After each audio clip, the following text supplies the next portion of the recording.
El Premi Portada de Levante, el mercantil valenciano del mes de juliol, reconeix el nou espai social de Bombas Gens a la ciutat de València. Se abre un nuevo espacio dedicado al arte de iniciativa privada, pero con vocación pública.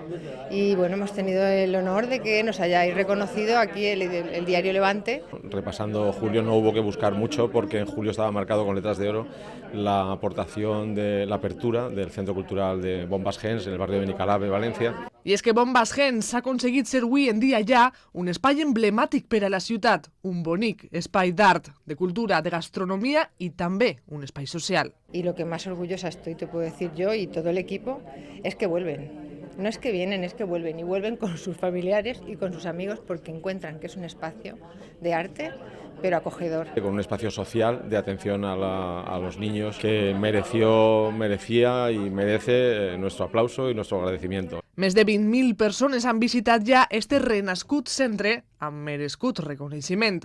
Tota una joia que s'alça a l'avinguda de Burjassot per amor a l'art.